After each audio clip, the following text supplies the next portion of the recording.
As you can see, I'm printing out HTV, and this thing prints out beautiful. I'm doing the draft 1 setting under true profile, whatever it is. I kind of found this profile that I really liked, so I'm going with it. The cutting works great. I've already printed, cut it, no problem. I do know if you have these print cut machines like these Rolands, a lot of people are afraid to print and cut and worried about dust from cutting like the backing and media, and then worried about those clogging the print heads. And I could see that being an issue in the long run, but maybe not, you know. But HTV won't leave that because HTV has a plastic back, and the material itself is, you know, is rubberized. Not really rubber, but you know what I mean. So, but yeah, if you're in the market for, you know, the larger format, but you want to pump out banners and large print, obviously the latex is going to be for you. If you're looking to do stickers, and if you want to do a lot of stickers, like if you're looking to do a lot and you want to lamb, you want to do all that, buy yourself a separate cutter, a Roland cutter that works with the VersaWorks software, and you could print cut all day long, or you could print and cut on there. It's all up to you, but you could lay your lamb, put it back through, and run it. It works good either way. I love this thing. The quality of print is amazing. It's like I said, printing on the Epson quality, and that thing prints fabulous. All right, I had to switch cameras because my my SD card got full on my my DJI camera. So, anyways, yeah. So I really don't know where I left off at, but if you're looking for fast production, latex is going to be for you. This is going to be great for lambing and doing small decals or HTV. And right now I'm doing a black and white and colored neon type font. It's a great photo. And let me pitch this down a little bit here. There we go. So my experience after 2 weeks, guys, I kind of go back on what I said. I think that you could put out more production on this than I previously had mentioned. Great for a home shop. And I believe even if you had like 2 of them, you could really get some work done. But for that cost, you might as well just buy a larger EcoSol if you're in the market. I love the brightness of the colors the EcoSol's given me. I know that it's brighter. It is. I printed the same things. Let me show you. I've printed this on the Epson. It's not going to show 100%, but you can see it's nice and vibrant, nice colors, right? Well, I printed them on the Roland, and the colors came out more like they should on the first batch. And there's no banding. It just, I couldn't be happier with that. So, you know, if you're in the market to do decals, this is going to be the machine for you. I'm not trying to push it. I'm not, you know, benefiting on this financially at all by trying to tell you that. But the BN-20A is a cheaper option because you don't have to worry about deciding on white or metallic ink, with consensus is saying that you don't want those anyways. So if I were to buy a second machine, I would get just the CMYK.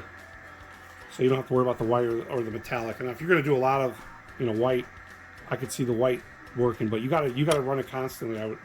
From what I hear, from what people talk about.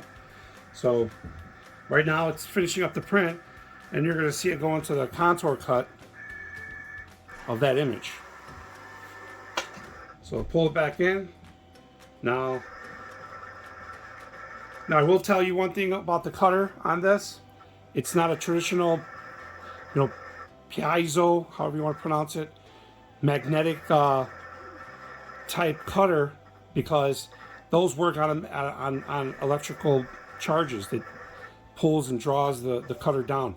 This cutter, which they say could be advantage, it runs off of a spiral screw, so it goes up and down, spins up and down.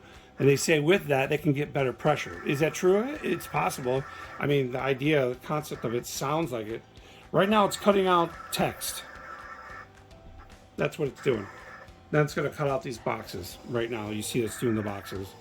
you could set it faster, slower, but right now I think it's around, I think it's 12 is what they have it. So this right here will be 4 shirts worth of HTV.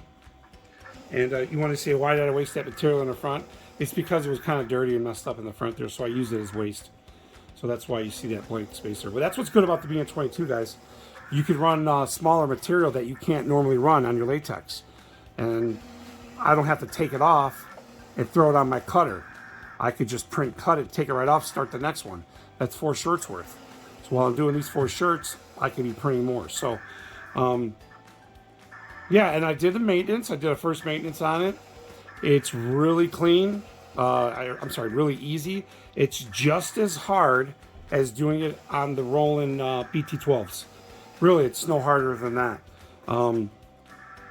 You literally just wipe around the head, and the capping station takes you a minute. The same way with the BT12s. And here you go. It's a nice color blue. It's like a neon. Actually, it's not a neon font. It's actually like a photo neon.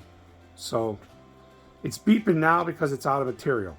Because I didn't run it off a roll. I ran it off a sheet, which is also nice, which is something you really can't do on the latex. You can't run off a sheet. You can, but it's not, you'll get skewing issues and stuff like that. You can do it. I've done it, but the smallest you can go is 10 inches wide, which this one I believe you can go a couple inches. You know, maybe 4 or 6. I don't even know. Maybe it's 6, but still you can get all the way down to do print and cut. So, but that's it, guys. That's the